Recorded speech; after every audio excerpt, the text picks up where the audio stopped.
guys. Feeling a little bit under the weather, so sorry about my voice. But I just wanted to do this video. I kind of wanted to do it yesterday, but I ran out of time. Um, this is a deep dive that the official Xbox podcast did concerning Towerborne. I watched a little bit of it, and I decided, you know what, I have to do something else, and I was like, I'll just do a video, watch it with you guys. If anybody jumps in, we'll just be playing it nonstop. I'll probably pause it to comment every once in a while.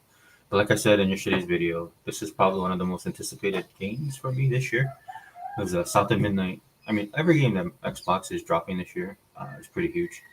But South of Midnight was definitely one of the was the first game, if I'm being honest, and then Towerborn because I like these guys' art design and the gameplay looks absolutely right up my alley. Right. So if you guys didn't know, I believe these guys do the Towerborn. They do Towerborn, but they do the Banner Saga series. So one thing I love about the Banner Saga series is the story, the characters, and the art. Unfortunately, it's an RTS, which I'm not really good at.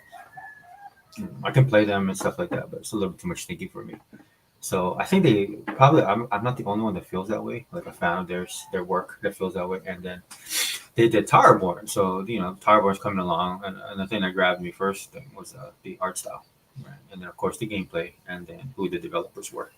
So I think it comes out next week, and I'm really looking forward to it, man. I haven't played action adventure games like this since oh man, Sega had a game like this back in the day.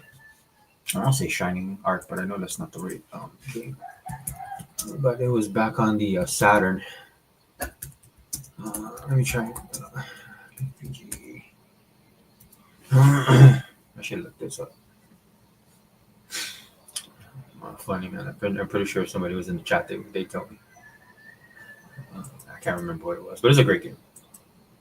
So it happens when you guys get old. And I do apologize. I do have a bit of a cold, like I said. So I'm just doing this because I gotta let my back rest for a little bit, man. When you get old, you have these problems.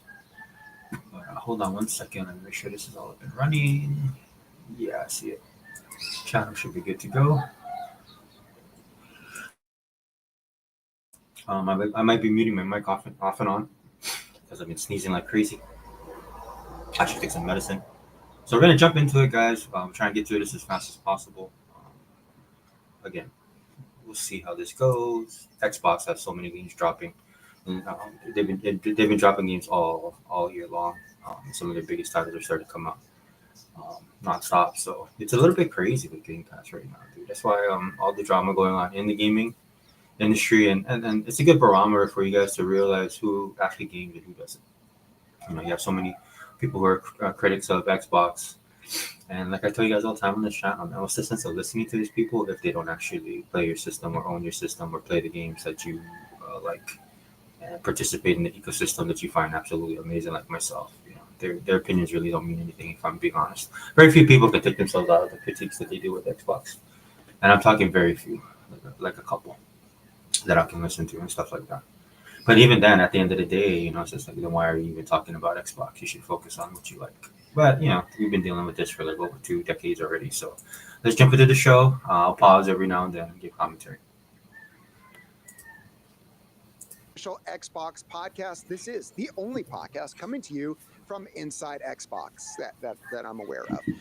Joining us today is my online partner in crime, Kelly Lombardi. How have you been? Hi, I'm good. How are you? Also my co-op partner. We've Yes. been playing a lot of Towerborne. Yeah. And I'm really glad that we get to sit down and speak with like the people who make the game.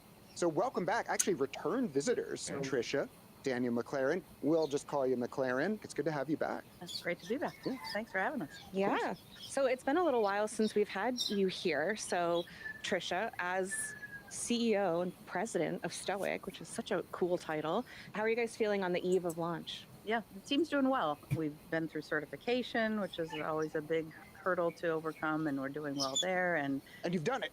We've done it. Woo-hoo! Yeah, we are like in the can. We're ready to go. And March was a bit stressful.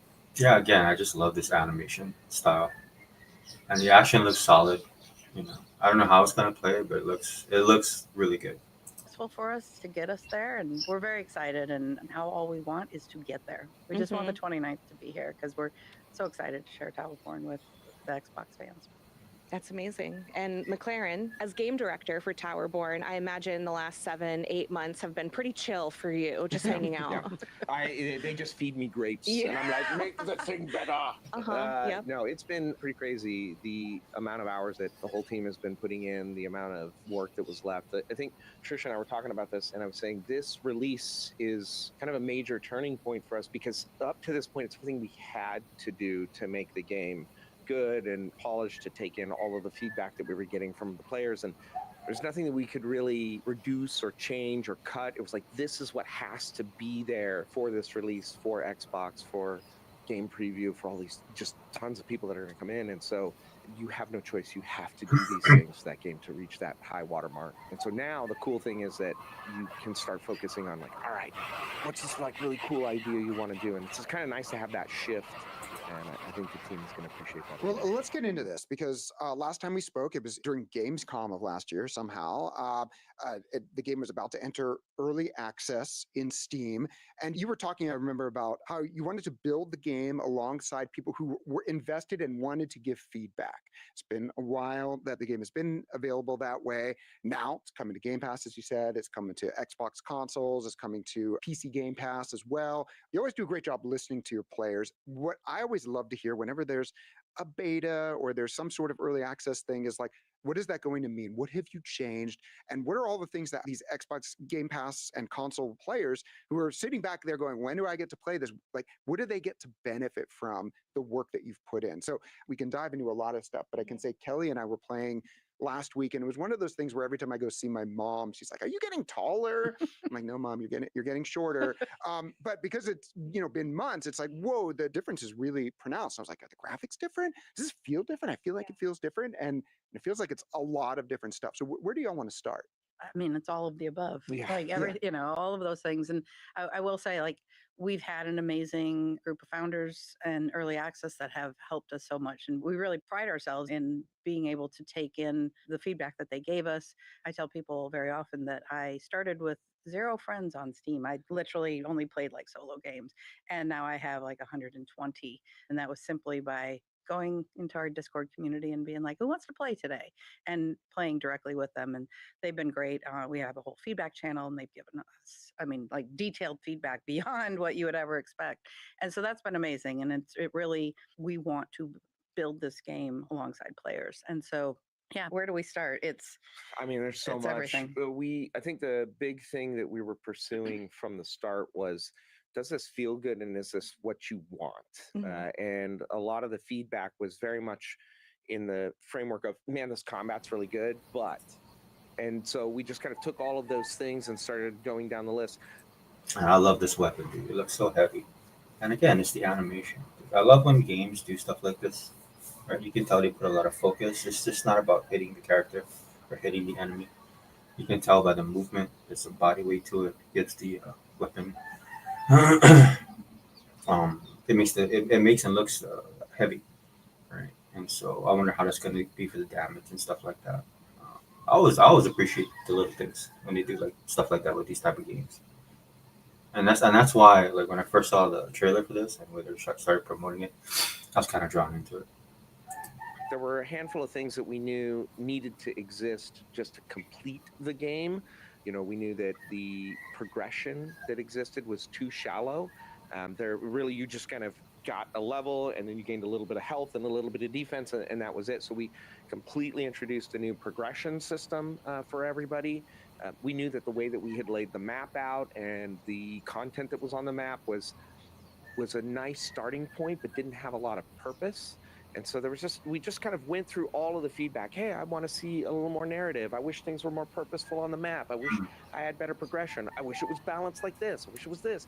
We just tried to take as many of those pieces as we could to give the player a more robust, holistic experience. So I think you're going to see a ton of that. We'll see a new progression system come in, which is huge. And now we've set ourselves up to this point where everything we do going forward is now going to be additive to the game. How do you make the game bigger? How do you make it deeper? How do you make it more engaging? So, And I think one of the big things for us as well, like I said, now I have this large group of friends, that I've played with, but one of the things we absolutely had to deal with was how do you, it's a multiplayer game, and we weren't great at doing multiplayer yet. And so that has been totally revamped, and now it's quick and easy.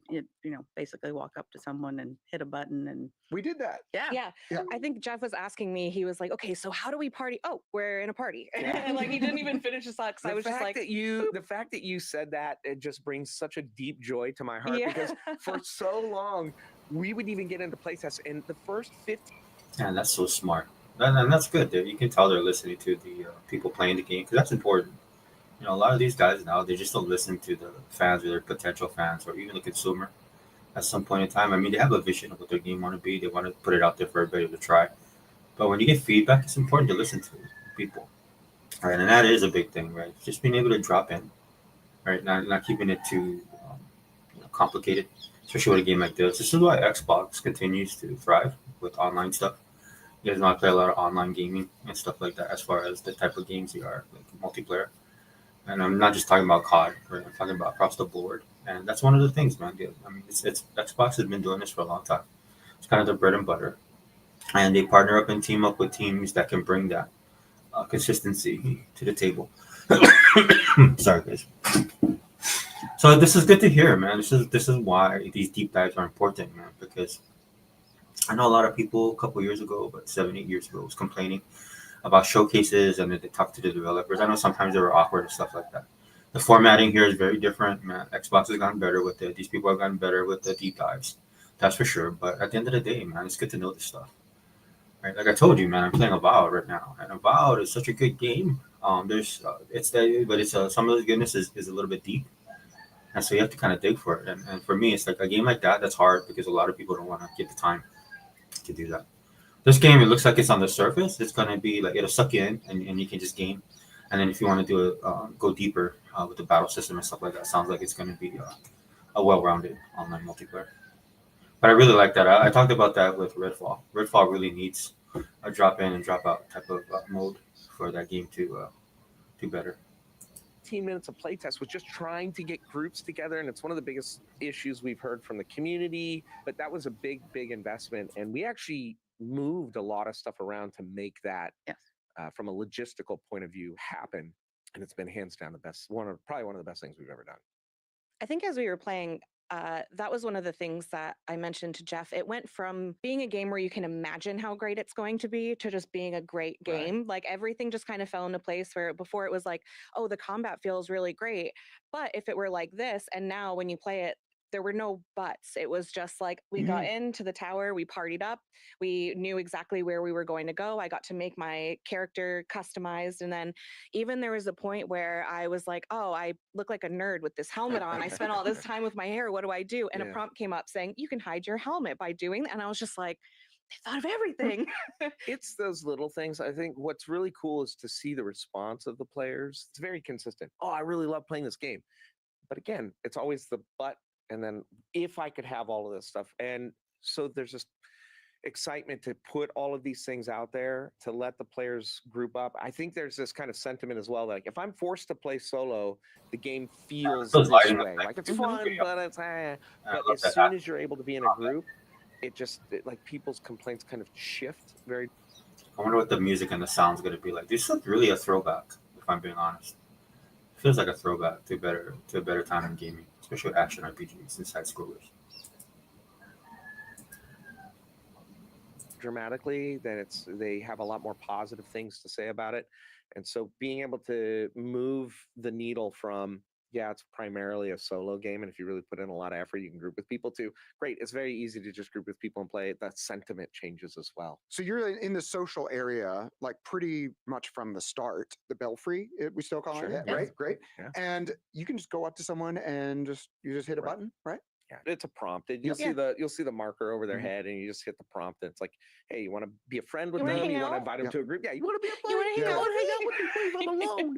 Yeah. And then one of the people goes to the map and then wants to initiate it, then everyone sees it, and you can be in or out at that point. So if you accidentally buddy up, but if someone sees it, you might end up just going on an adventure. And then we put a group finder in the game so that people can actually more purposefully group up. So, hey, I just want to farm a boss. That's all I want to do. I just want to grind. I'm looking for gear. You can go and just get into a group. And we took a lot of examples from other games. We're kind of looking at how they engaged, and we tried to pull the best of it. And we'll still continue to add improvements to it. I think the idea is that, look, if you want to play Towerborne solo, Godspeed. Like, have fun. But really, the game, it's a brawler. It's a beat 'em up. It's that, like, it's a 4-player co-op game at its heart. And we want to make sure that that is fully represented and easy to engage with. So one of the things we were discovering, so I ended up using for a little while, everyone's Yeah, that's good to hear. That's good to hear. I mean, I'm not a person that's opposed to playing multiplayer online, but try to make the experience naturally the best as possible. But getting into the experience of playing online, that's where some of these games miss out when they're trying to entice people to play with other people online. When I was there at the cusp of it when Xbox Live kicked off. Man, it was an interesting time, and people were not opposed to using mics. A lot of people did, but I'll also say a lot of people were more hardcore back then. So you hear all these stories about these lobbies and how bad it would get. I thought it was awesome. I thought it was fun. I always had a good time. But now you have more of a general audience playing games and stuff like that. So how do you reconcile that? Dude, that's hard. And if they can pull it off, man, it sounds like they really thought about it. So that's a good sign. sort of starts off with the sword and board, Mhm. the Sentinel class, which, by the way, I do love how the parry feels. It feels very nice. But then I moved over into trying out the Rockbreaker class, the mega gauntlets, like the really just, My punch favorite. everything sort of class. And there's a move where you hold down RB, the right bumper, and it charges up this Power thing. keg punch. And it's sort of, you got it charged. Then you hit it again, and you just send everyone flying, which is just, it feels so great. But then we were like, wait, what if I punch this person to you? And then I hit him back. And then you hit them back. Yeah.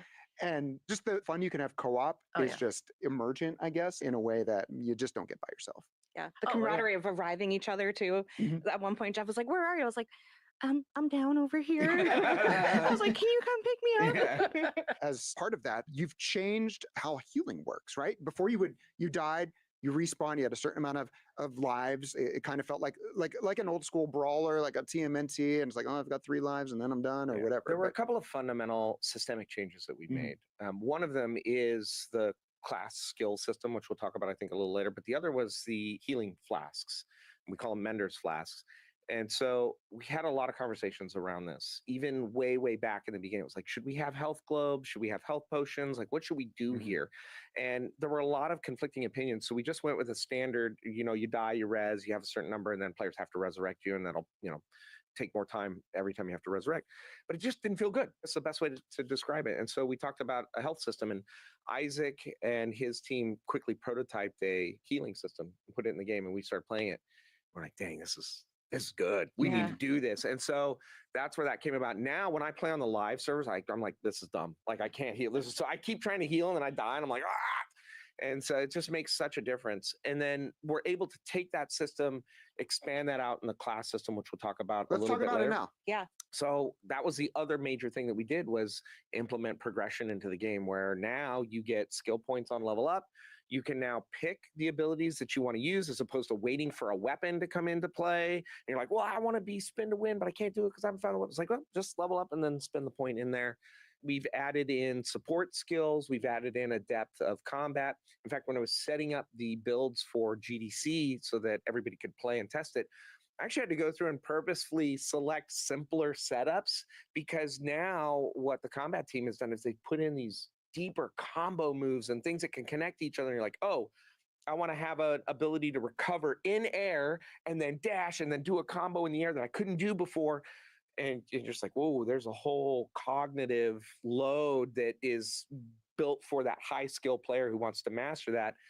I need to kind of set this up so that it's, people who are just picking up for the first time can feel like, oh, this isn't overwhelming to me. So now you can pick skills that allow you to consume a flask and resurrect when you die. Like automatically. Yeah, like automatically. That's So good. now you don't have to wait for people. But if you're out of flasks, then you need somebody to resurrect you. You can increase the number of flasks. You can actually have support skills now, like, hey, I heal and the people around me get healed. Mhm. So we've tried to add a lot of options.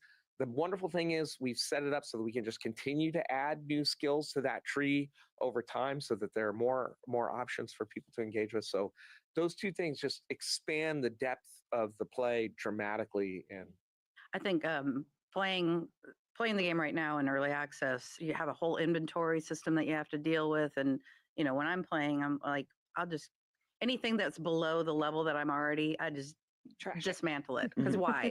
Like I don't even care if it's my favorite skill on it or whatever. But now, like the level of individuality that you can have on it, like you could have somebody with the same loadout, same weapon, and gear and all of that, and yet they have gone through the tree and picked things so distinctly different. I think it's just going to be super fun. And I will say, I was caught off guard when I first played with the new Mender's Flask because I'm running around. I've never, I'm pretty good at this game by now. And I've never had to worry about dying. And then all of a sudden I died. And I'm like, what do you mean defeat? Like, I get 2 more lives. And I got a very nasty Slack message. So went in there pretty quickly and found, like, how do I change this? But I think that's, a reflection of responding to feedback. People were like, I want to do this thing, but it's either the luck of an RNG or, like I want to be more empowered when I'm playing and I want to play the way I want to. And I think that's cool. Yeah. It's always been a big focus of ours too, is that especially over the next year, it's the continued focus of how do we provide randomness in a good way that feels good, like, oh, I got a reward, I was looking for that, and then continue to add more deterministic what I call like relief valves, right? Nobody wants to be caught in a lottery situation where you're just like, well, I'm on my 500th scratcher. Cool. This is great. Still haven't won anything. How do we respect that time? How do we give people a way that as they level up, they can make deterministic choices to shape the play that they want? And then we leave the random parts to the parts where it's actually fun and it actually feels good. It's like, oh yeah, I got the thing, or I didn't, or, in the loot drops. In the loot drops. Yeah, for sure. So as a self-proclaimed loot goblin, I love that I can like scoop up everything. And Trisha, very similar to you, I'll just start. Yeah, sorry. Yeah, that's really important. Because you need to keep people engaged. And that's one of the things you notice with a lot of these games that are coming out. They have like really good ideas, good character design, gameplay solid, but the engagement. This is like Microsoft's forte right now with Xbox because we've been doing so long. They've been getting a lot of crap for it for years. But that's why it's paying off, man. You got to do the work, man. You have to do the research. You have to do trial and error. Sometimes it works out, sometimes it doesn't.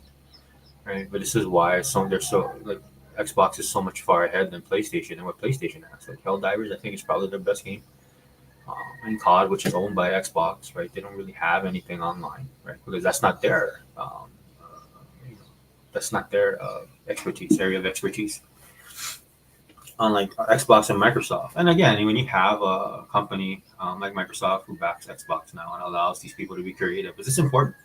You have to be creative, man. I know there's a lot of talk about AI. I talk about it a little bit on this channel and stuff like that. It's just one of the things that AI, for me, that could never duplicate, dude, because people are very specific when they create certain things. So I'm really liking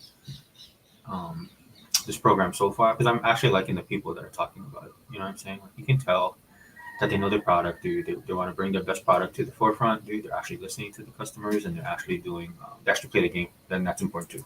Marking anything that's a lower level than my current setup, but I do like that you're still rewarded for getting that loot when you dismantle it. So can you tell us a little bit about when you play through a level, you end up with like some new gear, some new skill, like a bunch of different things. Where do you go from there? Because that for me was like, oh, I want to play another level and see what else I can get and dismantle and then build upon my current setup. Yeah, we've done a pass on all the items. We've also changed the item curve so it's not as stair-steppy as it was, where you're like, okay, well, I get to the level 30 stuff, and we've added more granularity in that. We've added more things. We've taken some stats off that we realized that didn't matter to the players. We're just kind of like filler junk stats. Like, you want to kind of have this balance when you're thinking about itemization. There is a purpose for junk in a gaming world, both from a loot perspective and from a stat perspective, because it does make you feel like, well, that's not quite the thing I want. I want to keep pursuing that. But you can tip too far where it's just like, you guys are just artificially inflating the grind in a way that doesn't even feel good. So there's a lot of thought that went into that where we removed that. We've added new legendaries into the game as well. And the purpose was, if players are able to pick their things, like, I want to play in this way, I want to use these abilities, I want to have these passives, I want to play in this particular way, everything that's on the gear now should feed into making that thing better. So the idea was, how do we make things additive as opposed to foundational? We wanted all the foundational things to not be randomized, because that literally says to the player, sorry, you can't play the way that you want until you get lucky. And I was like, I don't want that at all. I want it to be, this is the way I want to play. So I just have to do these things, and I'm guaranteed to play the way that I want to play. And then all of this stuff that's more random is like, oh, that's so cool. That changes the thing. I love that. And so Now I'm gonna say this, right, and this is not a knock on Avowed, but that's one of the problems with Avowed. For somebody like me, as a gamer, like I like what this guy's saying. Right? I want to make the character that I want to make. I want to play the character the way that I want to play it. Totally different games. Avowed's a little bit more intense, graphical prowess and all that kind of stuff. The stuff they got going on.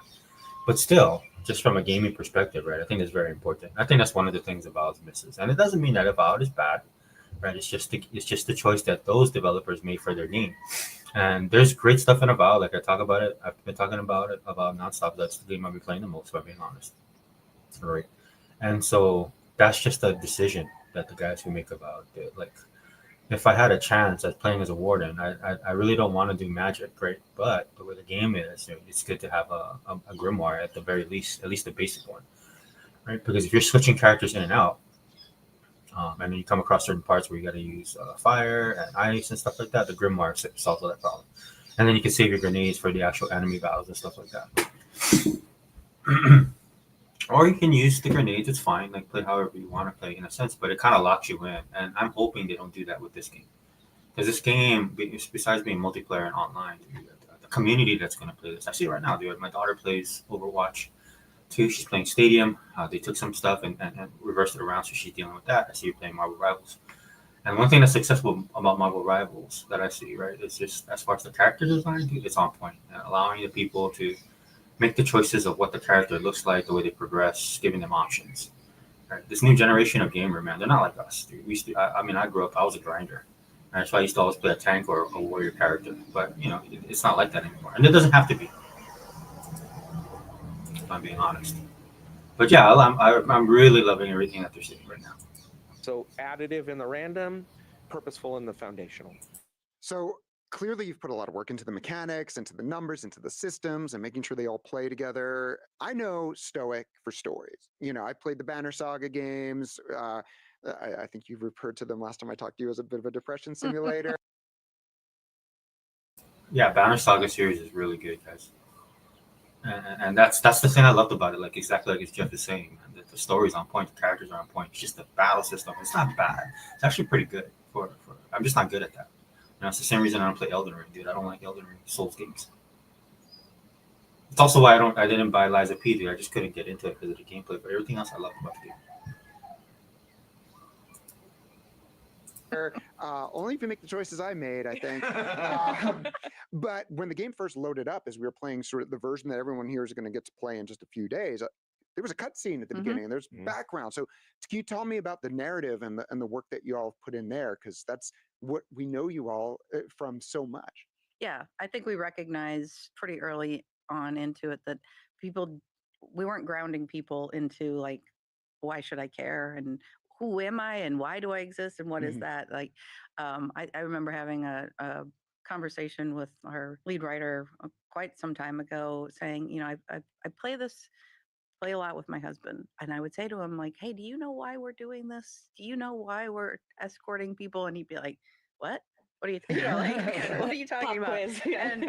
And our writer was kind of shocked, like, what? Because when you were already immersed in that story and it, you may not recognize that you aren't bringing it out. So we thought it was really important to start with that opening cinematic to try to ground you a little bit, at least, where are you? And then we built the world map that you go out to and play on, and there's a lot more points of interest and people that you're going to be talking to and little bits of narrative. You need to give people a reason to care, and so we've done a lot more to incorporate that in, and you'll get bits and pieces from more and more NPCs and the refugees that you're helping to bring in. And I think that this is just scratching the surface of what we can do there and what we want to do there and bring to the players, because we want this to be something that players care about, that they want to come to. We always talk about Towerborne being a bit of a hobby, right? Spend a little time, whether it's 5 minutes or 5 hours, don't care, but we want you to be there and bring it back. And I think people need that connection, and we want to bring that and bring more of it.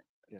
And I think the other part of that is that I was talking to Christopher, our Xbox executive producer, and he'd been sharing a lot of feedback from the team of like, hey, there's story, but it's not super connected. And so for this Xbox release, I was telling them a lot of what we've done is tried to put the scaffolding in place. Like you're building a building, right? So we've got all the scaffolding in place, and that's all the stuff of, hey, we can do cut scenes. Hey, we could start putting in some environmental storytelling. Hey, we start putting in some improvements to the quest system and to the conversation system.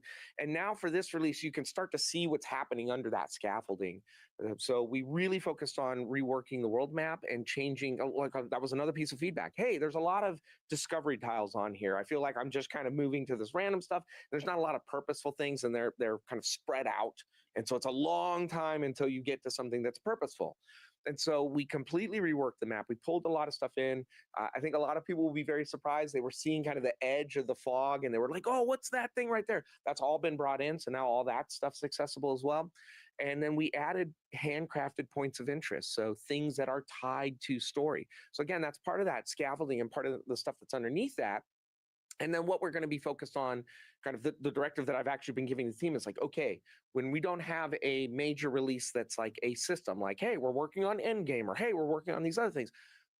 How are we dropping story in over this next year? Where is that going to come in? What kind of quests are we going to be adding? How are we going to be bringing all of these characters to the forefront? Like, what is Kraft doing? Chris actually brought this up. He's like, is it important that Paloma shows up in a mission with you? I'm like, yeah, it actually is. So how do we connect those things? So I think this release, you'll see a huge leap forward from the live release. And then as you see through the course of 2025, more and more of that story is going to come together. Like, that's actually been probably top 5 pieces of feedback for us, was I would like to know more. I want to get connected to these characters. So, as the game launches into game preview, how are you going to continue collecting and addressing feedback as players kind of navigate They this have to new fill it out in beautiful guild? triplicates and Okay, mail it perfect. in. They got to mail it in. Carrier pigeon. Handwritten only. If you type it up, I just reject it. Because this isn't 1.0. This is No. this is really the next phase in Towerborne, right? Yeah, one of the reasons we wanted to make a live game was to engage, to build the community, engage with that community. We have no interest in going, okay, we've got it now, we're good. So joining Discord is probably one of the best ways to do it, because we've already have built up a community there. We've got feedback forums that have been really popular and really active. And one of the things I'm most proud of is anytime somebody has a response in there that says, it's clear that the devs care. It's clear that they're listening to us. That's what we strive to do. So we'll take it all in and triage it as we need to, and make things better. Well, we felt all these differences, and I think like Xbox console players who maybe had a little bit of FOMO, for the past several months, like all those things. Guess what? All those things are done now, and you're going to get the best version of this game, and you're also going to get something that I think this game, just from its genre, was screaming out for, and that is couch co-op. So talk about that experience. That's been a journey. Yes, it is. Couch co-op isn't easy. There's a reason not every game goes and does couch co-op. I had no idea that they're going to do couch co-op. That's cool, though. A game like this is kind of built for it, because you're just not one single plane, right? A lot of stuff going on in the forefront and the background. Yeah, that's old school, man. I like that, dude. Play with my kids. And it's a funny story. I got my husband a handheld, and he loved it. And then we had been doing some other things, and we went back and focused on couch co-op. We brought it back in, and I said, "Hey, let's go play again." And he's like, "This is the first time I've ever played the game with a controller." And I was like, "What are you talking about? We played it for like 8 months straight on a controller." And it had sort of left his mind, and he's like, "This is great." Like, we really enjoy having games like that where we can just both be immersed in it and enjoy it. And like I said, you have the fun ability of just being there and kind of egging people on or harassing them a little. Yeah. Last night I was actually just wanted to play a little bit more before we came in here, and I was like, let me see how this works on my ROG Ally. And it works really great. It's a really good experience that way. So we've always thought Towerborne is a great handheld, and looking forward to more of that. It's nice to be in a meeting and just go, oh, I just reach over, grab my handheld, and then I can be in a meeting talking about things that we're looking at or reviewing, and I could just be playing on this screen. I can set it down and engage stuff. It's super convenient. Well, the other convenience or the great thing about it is because we're on Xbox, it's a Play Anywhere title, and it's an xCloud. So, gosh, where do you want to play it? Right. Feel free to do so, and I think that's great, and opens up this a lot of gameplay guide opportunities is awesome. for people to participate in the it. initiative has been Play Anywhere. And so we've built a Stoic account system so that you can link your account, and no matter what, if you're on your PC, if you're on your Xbox, you can access that. You're playing together. It's the same world, So if you link your accounts together, you can actually have access to all your stuff, play that same character, play with whoever you want. And you're like, oh, today I want to sit on the couch and sit and play on the handheld, or I want to play on the Xbox and on my big TV, or I'm at my desk and I don't want to do any work because I work from home and I'll just play. Not that I do that, but I could. Hypothetically, you could just play Towerborne while you work. Yeah. Yeah. As a the linking. Can you write that down for my boss? The linking is really important because that does give you your progression and your inventory carries with you. And to remind everyone, like, this is cross-platform play. Whether you link your account or not, again, you might get on, you might see people on PC, you might see them on Xbox. We have icons to show you where they're playing and things like that. But we're just excited for this audience and this player base to continue to grow. And it's pretty seamless. I've never been a fan of segmented audiences. Like, I understand it from a technical perspective and the development perspective, like why you would make those decisions. As a player, I'm just like, I want to play with as many people. If I'm playing an online game, I want to play with as many people as possible. And the good thing is John Watson was very much the same way. He's like, we got to get everybody together. And I was like, you got it, John, we're on it. That's exactly how John sounds. Gets real mad, real gruff. 10 out of 10 impression. Yeah, look, I've been working on it for a few years. Yeah. I mean, for me, that is huge because as cool as couch co-op is, that's not an option for me as a lone wolf, so I got to go online to meet my people. Yeah. And so being friends play on a bunch of different platforms that friends I've met online from playing different games on different platforms, or in real life friends that we're playing online together. Some are, PC snobs, some are Xbox lovers, like, also. I'm said it now. Hey, I'm playing this in 1600 frames a second. And I'm very happy for you, and I'm that way sometimes as well. I fall into all of these classes that I'm naming, by the way, so no hate, but it's really great to be able to not have that barrier to say, like, oh, I would have loved to invite this person, but they're, on this platform now. It can just be, oh yeah, we're all playing together, and it doesn't matter where you're playing. It turns out as you get older, people have families and kids. Like, one of my best friends literally has a laptop that he uses for work stuff, and then when we want to play games together, he's always on the console. So now with this, he's like, hey, you want to play? I was like, yeah. And then I can sit down, I'm on my PC, he's sitting on his couch, and then we're playing together, and it's like, it's actually really nice. Yeah. Can we talk about what's next? No, absolutely not. Rest for you. The game obviously comes out in just a few days on April 29th. But a game like this, you'll see exactly how quickly people run through a lot of the content that's there, and they'll be like, "Cool, what's new and interesting?" And you've already got an answer for that. Golden Week is coming up, a big week in Japan, and you all have something in support of that. Do you want to talk about it? Absolutely. Yeah, we are blessed to have Hiro Harada as our VP of marketing, and Hiro is very well versed in Golden Week. And when he realized when we would be releasing, he was like, what a better way to show that we strive, with Towerborne to be inclusive of many cultures. And, this is a great way for us to start off with a bang. And so you'll meet someone on the tower that asks for your assistance, and there's a series of missions that you go and participate in. And it's the first time that we've had an NPC actively participating in the mission with you. And there's a few secrets in there. You'll want to go dig into it and all of that. But it's great. It's fun. It's beautiful. Yeah, we're just really lucky that we had this moment coming together at the same time. But we'll look to do more things like that in the future. In early access, we had tower takeovers with Halloween and a bit of a winter theme there in December and things like that. So we continue to look for those opportunities and tell an interesting story, a story that maybe people wouldn't have been exposed to otherwise. So. And there's also another side of this that I'm actually really excited to talk about, because you don't see it a lot in PC. You see it a bit in mobile. One of the initiatives that we've given to the team is we've set up a live team, and I've given them a very clear directive of put cool stuff out. I want the team to experiment with gameplay styles, with mechanics that might not make sense. Just put it out for a week. Let people hammer on it. If they think it's cool, we'll pull it back. We'll schedule it into a large update. We'll do we'll make it into a feature, and we'll put it into the game. And one of the things that we've been learning, and I think you can see it kind of evolving as games move forward, is the players want to be engaged in your process. And it's okay as long as you communicate it to the player, right? You can't sell it as like, this is going to be this perfect polished thing, and you put it out, and it's like, well, what's this?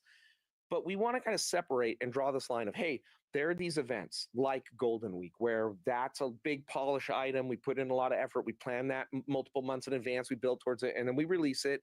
We turn it on. We turn it off. It'll come back in the future. Versus the team having the initiative to say, what can we do in 2 weeks? And time trials is a great example of that, where Isaac and the live team were like, we want to put out this mode that doesn't exist in the game. We don't totally have support for it, but like, what if you could just fight a bunch of enemies, then at the end get 3 choices of a power that you'd like to pick, and then just kind of move forward? And we put it out and people loved it. And now that's going to become something that we want to invest in over time. And now they're already thinking of other stuff. And my initiative is like, move fast, get them out. Because you know what? If it's bad, we'll just take it out and it'll never come back. Or maybe we'll see a little line of something we're like, it didn't really land, but this part was really cool. What do we want to do with that? And so that's something I think that you don't see and that we want to lean into. And I think it's the best way to use the human time investment as opposed to us having the hubris of, oh, well, we just know everything that the players want, so we'll just build this thing. And then you put it out and nobody plays it. And you're like, well, that was a waste of time. And everybody's mad. There you go, man. That is so important. That is so important. You're spot on, dude. That's a big problem. A lot of these guys in the games that they put out, dude. You want, it's one thing not to promote it, right, the way that you should, right? That's kind of a common thing, right? But when you actually go out there with the game that you've created and then be toxic towards people because you don't agree with their politics or you don't agree with, um, whatever belief system they might have and stuff like that, dude. At the end of the day, bro, you're selling a product. I don't know how many times I gotta say that on this channel, dude. It blows my mind that people do that, right? And you can have your opinions and stuff like that. Just don't be toxic about it, and definitely focus on your game. Like it's one thing. It's like that's one of the problems, man. A lot of these guys make these games. Not only are they toxic, but the games are horrible. I can forgive a truckload of sins, man, if the game is actually good and the characters make sense.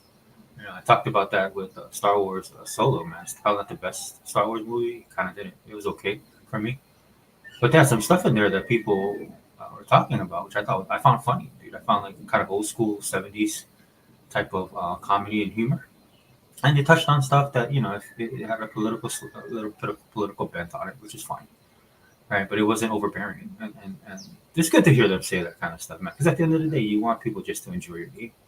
And there's all kind of people, right? I mean, gaming is like so huge now. I'm not saying that's good or bad. So that's bad, if I'm being honest. But if you're gonna have a big audience of people playing for various reasons, man, just be honest about it, dude, and focus on the actual game, man. And make the game the best that it can be. I don't know why it's so hard nowadays to do that. There's a game that's gonna come on Game Pass. I won't say which game it is because number one, I can't remember what it is. Man. But it was a game that I saw. It's an indie game, dude. I saw it from the jump, and I was like, oh man, dude, I'm definitely gonna play that game. Because it looks like something that's right up my alley. Somebody clipped a video of the person who made the game, dude, and she's like just talking. She has her politics, which would be fine. But she's talking all this kind of trash, and I was like, dude, come on, man, you're just gonna delete your game. And then she doubled and tripled down, talking about she doesn't care if people play her game, and then you hear these guys say that kind of stuff before, right? They're all emotional, they get all upset, they say that kind of stuff, and they're stuff tanks, and their career goes down the drain. So I'm glad to hear that from these guys. Because at the end of the day, it matches the kind of game that it is, man. You want as much people, and I'm pretty sure Xbox wants that as well. Sorry about the noise, guys, but you want as much people playing these games as possible. You want as much people on your console, on PC, wherever they play. That's what Microsoft says now. But you want them engaged in the ecosystem. That's what you want. And alienating people is not going to cut it. So, I mean, the game already looks amazing, dude. I like what these guys are saying, dude. Power to them, dude. And that's the thing, dude. I don't need people to agree with me. Just give me a good product. You know what I'm saying? Now players can engage with something. And the other thing that makes me really excited is like, I want the design team to feel unleashed. I want them to feel like I have this really cool idea and not have to have me shoot it down of like, well, I don't think that's going to be any good. Maybe it won't be, but can you build something small? Can you put it out? I would love to be wrong. I would love the players to say and go like, that was the coolest thing ever. And I go, well, shoot, I guess I'm not as smart as I thought I was. When you're in game development, there are things that you need to get done. Yep. and then there's things you want to get done. And we're on the cusp of we get to do the things we want to because we love them, because the players love them. Like, that's a very exciting time, and we're just right there. And you're at a point where just like so many more people are Yeah. going to Yes. be jumping in Yeah. just next week. So we've talked about the roadmap. We've talked about all these different enhancements to different systems, to the visuals, to moving to the Flash system, to the social system. Before we go, anything that we've left out, anything we need to touch on that people need to be paying attention Yeah. to when they load this up on the 29th? So they'll beat the progression wipe.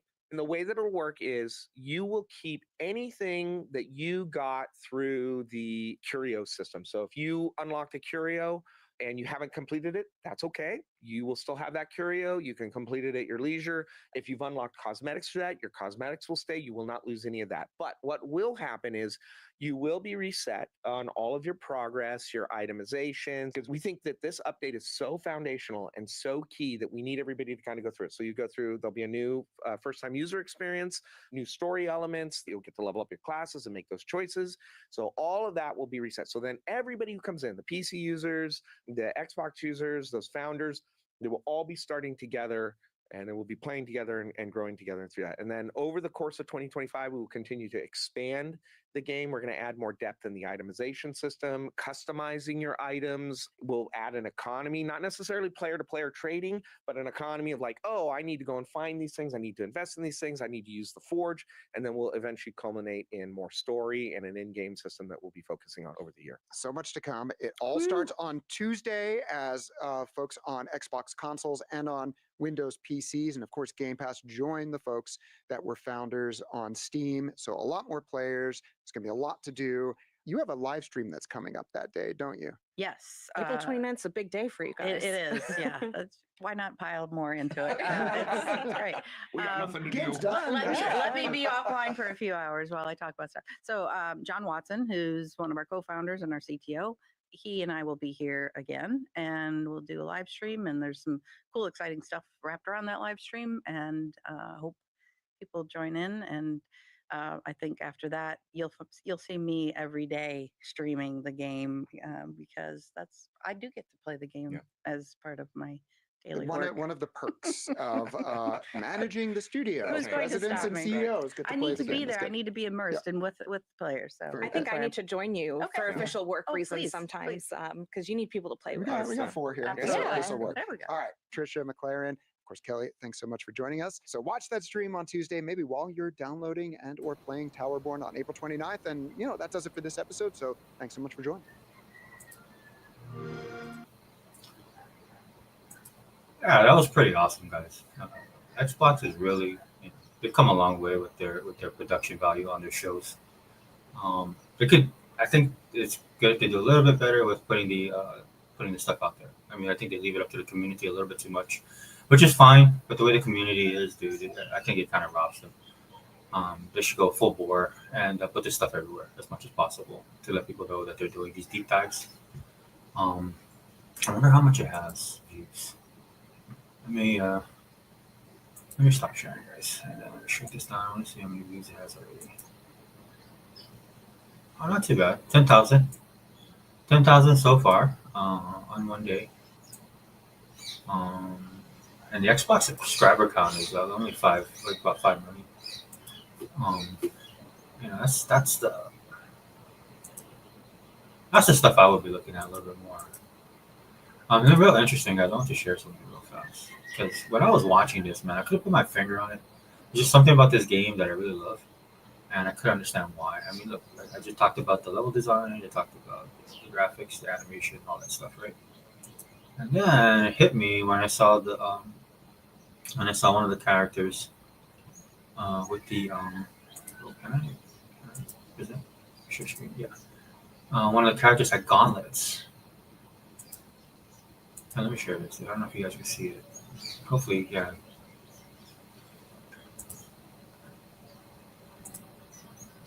Yeah, so this is one of my all-time favorite comic books, Battle Chasers, back in the day. And when I saw, if you see the girl here, it's the best image I could find of the thing was playing. But if you can see the little girl here, she's like the main character. And then right there, she has these humongous gauntlets. It's her dad's gauntlets. And when I was watching the game, the art style and everything reminded me of Battle Chasers. So I'm wondering if they're fans of Battle Chasers. I know Battle Chasers actually has their own game. But I love this art design, man. I remember when it hit hard. There's a lot of guys like me that was collecting this comic book. But like a lot of things, man, back then with the comics, dude. They're coming out with their stuff, but it was just hard. It was hard on both levels. They might have been coming out with the content, but it was hard to get the comic books at the time. Could have been me and where I was, man. I was in the military at the time when this stuff hit, so getting to the comic book store, man, trying to get there as much as possible, but it was a bit hard. I had to drive to get from the base to the city. In the city, I had to go all the way up north. They had a great bus system, great rail system, though. But yeah, now that I think about it, dude, because I love Battle Chasers, dude. Is it Joe Madura? Joe Madura was the artist and the creative mind behind this. And I believe he helped with Todd McFarlane on Spawn. But a great series, man. If you guys want to get a great graphic novel, go look this up. It's really cool. It's a shame that it never became a regular series because it's actually pretty awesome. Can you guys see that, right? I am I'm a bit out of it, guys. I'm gonna have to wrap it up because I'm not gonna lie. I'm under the weather. I just took some medicine. I wanted to rest my back a little bit before I start my day, which isn't gonna be much. I'll tell you that much right now. But hey, on the flip side, maybe I'll be able to play some games. We'll see, man. My head's kind of throbbing. I want to go get some medicine, get some Jello, get some soup, get some fucking liquids, and just start pouring it in me, man. I got the whole weekend to recover because I gotta go to work on Monday. But yeah, dude, I don't know. Let me know what you guys think about not about Battle Chasers, though. I do love it. If you guys want to read a good comic, man, go get this. It should be in graphic novel form already. I mean, it's so long. It came out so long ago.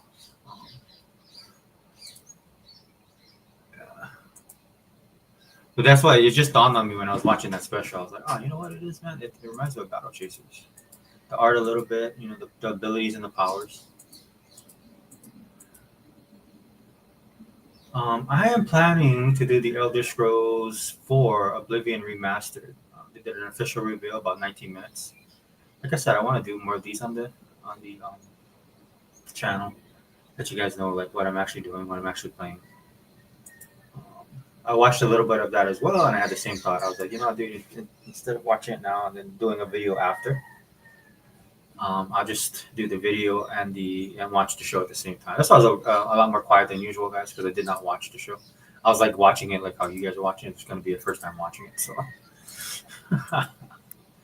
Hold on, let me clear this real fast. Yeah, dude, that's pretty much all I got, guys. I mean, are you guys looking forward to this game? Do you guys have time to play your games? This is crazy, man. Towerborne is going to be one of these games that's going to suck up all my time. The same thing happened with me for Warhammer Darktide, dude. I was constantly playing that game. I couldn't get enough of it.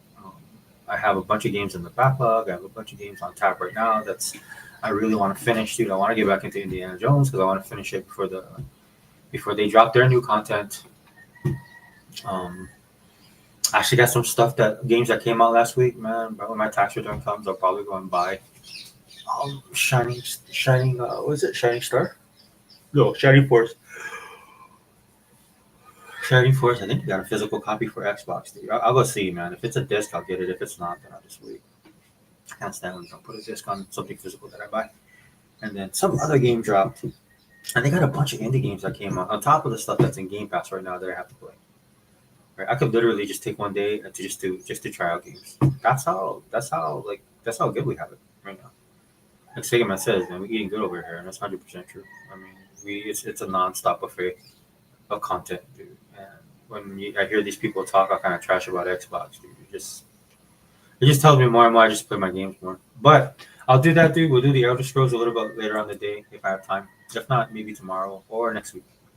And look forward to more of these type of videos on my channel. All right. So Xbox on the channel. We'll see you forever. We out.